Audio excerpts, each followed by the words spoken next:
तो hello guys, episode की starting हम एक सेकंड लेवल के बोट को देखते हैं और तभी हम कायरा के चमचों को देखते हैं जो उस पर अटैक करना शुरू कर देते हैं। मगर उनकी गोलियां उस बोट का कुछ भी नहीं बिगाड़ पाती। तो वो बोट कहता है, तुम्हारी ये गोली लोहे के शरीर के पार नहीं जा सकती।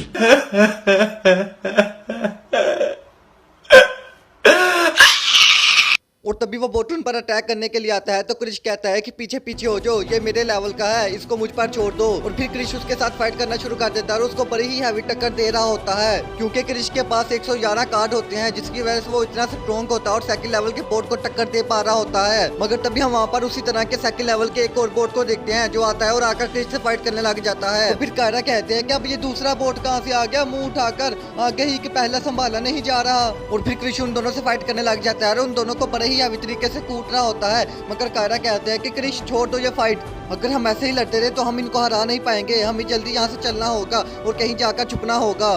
और फिर हमें थोड़ी देर बाद का सीन दिखाया जाता है जहाँ पर कायरा छुपकर अपने चमचों को देखती है। तो वो कहते हैं कि शायद ये यूजलेस कहीं के मर चुके हैं, हमें जल्दी कुछ करना होगा और यहाँ से भागना होगा। पर मुझे नहीं लगता कि ये लोग हमारा पीछा छोड़ेंगे, हमें कुछ अलग सोचना होगा। और तभी उसे एक्सचेंज इवेंट के बारे में याद आता है और कहती है कि लगता है कि टाइम आ गया है, इसको यूज किया जाए, शायद ये हमारी भागने में हेल्प कर सके। तो तभी हम क्रिश को देखते हैं जो अपना मोबाइल कायरा को दे देता है। तो कायरा कहते हैं कि नहीं नहीं, तुम अपने कार्ड अपने पास रखो, मेरे पास इसका एक और हल है। और फिर वो उस मोटे की तरफ देखने लग जाती है। तो मोटा कहता है कि बॉस क्या हुआ है, आप मुझे ऐसे क्यों देख रही हैं? तो कायरा कहती है कि जल्दी से अपने कार्ड दो जितने भी तुम्हारे मोबाइल में हैं। तो वो मोटा कहता है कि मेरे पास कोई कार्ड नहीं है, अगर यकीन नहीं आता तो मैं तुम्हारी कसम खाऊं।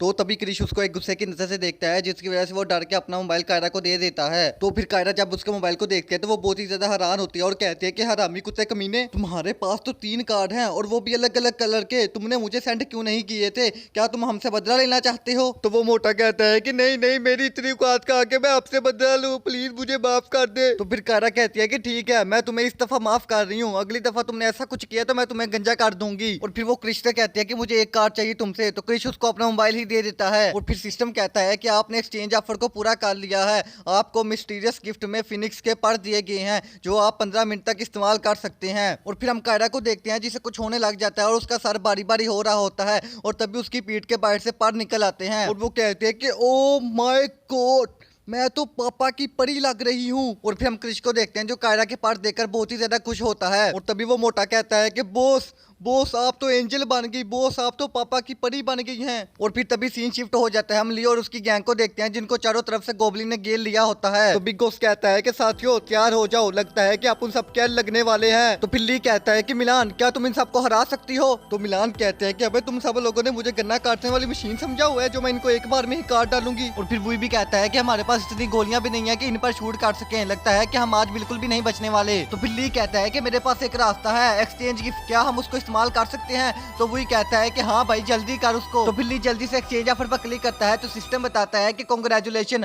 आपको आपका मिस्टीरियस गिफ्ट दे दिया गया है और वो एक पोर्टल है, उसको आप सिर्फ एक दफा इस्तेमाल कर सकते हैं, क्या आप उसको अभी इस्तेमाल करना चाहते हैं? तो ली कहता है कि हाँ भाई, मरने के बाद मैं उसको कहाँ इस्तेमाल करूंगा। और फिर हम आसमान में देखते हैं जहाँ पर एक पोर्टल ओपन होता है और तभी वो पोर्टल उन लोगों को अपने अंदर खींच लेता है और तभी हम देखते हैं कि उन लोगों के साथ एक गोबलिन भी पोर्टल के अंदर चला जाता है। और फिर सीन शिफ्ट होता है, हम पापा की परी को देखते हैं जो क्रिश को अपने साथ लेकर उड़ने लगती है। तो वो मोटा आदमी भी उसकी टांग को पकड़ लेता है और तभी बाकी सब लोग भी उठ जाते हैं और वो एक दूसरे की टांग को पकड़ लेते हैं। तो कायरा कहते हैं कि ये सारे अभी तक जिंदा हैं, मतलब ये बेहोश होने का नाटक कर रहे थे। शिट, लगता है कि वजन बहुत ही ज्यादा बढ़ गया है जिसकी वजह से मैं ज्यादा तेज उड़ नहीं पा रही। और फिर हम उस बोट को भी देखते हैं जो उनके पीछे ही होता है। तो क्रिश उसे देख लेता है और तभी वो कायरा का हाथ छोड़ देता है और वो उसको एक जबरदस्त किक मारता है जिसकी वजह से सभी लोग उठते हुए दूसरे बोट पर जाकर गिरते हैं, जिसकी वजह से वो दूसरा बोट भी मर जाता है। तो फिर कायरा कहते हैं कि चलो अब इन यूजलेस की क्लास लेते हैं, इनकी हिम्मत कैसे हुई मुझे टच करने की। और फिर हमें कुछ देर बाद का सीन दिखाया जाता है जहाँ पर हम उस मोटे को देखते हैं जिसकी क्लास लगी होती है और कायरा उसे कह रही होती है,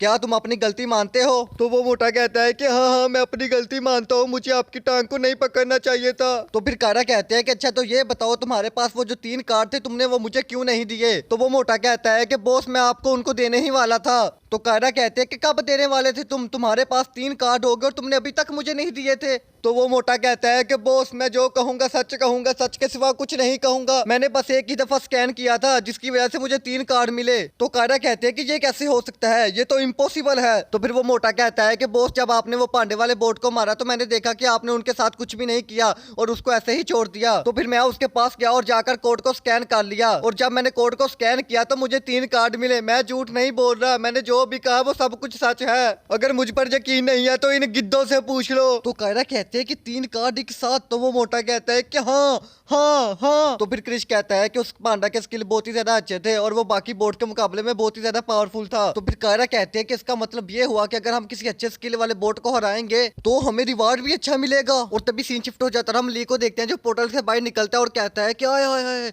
मजा ही आ गया, स्वाद ही आ गया। तो फिर मिलान बाहर निकलती है और कहती है कि आय हाय कितनी गंदी फीलिंग थी। और फिर हम बिग बॉस को देखते हैं जो कहता है कि मुझे नहीं पता, मुझे एक दफा फिर करना है। अबे छोटी बच्ची हो क्या। और फिर ली वही को कहता है कि वही तुम्हें कैसा फील हुआ, क्या तुम्हें मजा आया। तो वही कहता है कि एक आशिक को मजा उसकी आशिकी में ही आता है, ना कि इन सुरंगों में। और तभी हम उस गोबलिन को देखते हैं जो वहीं पर अटैक करने वाला होता है, मगर मिलान उसको चाकू मार के वहीं पर जान से मार देती है। तो फिर हम बिग बॉस को देखते हैं जिस गोबलिन का कोड स्कैन करता है, तो वो ये देखकर बहुत ही ज्यादा हैरान होता है कि उसे 3 कार्ड मिलते हैं। तो फिर वो तीनों भी उसके पास जाते हैं और कहते हैं कि हमें भी दिखाओ, हमें भी दिखाओ, हमें भी देखना है। तो फिर वही कहता है कि ऐसा लगता है कि रिवार्ड बढ़ गया है। तो मिलान कहती है कि ऐसा कैसे हो सकता है, ऐसे अचानक रिवार्ड कैसे बढ़ सकता है। तो वही कहता है कि जब से इस वर्ल्ड का लेवल 2 मोड ऑन हुआ है तो तब से बोट बहुत ही ज्यादा पावरफुल हो गए हैं और शायद इसलिए रिवार्ड भी बढ़ गया है।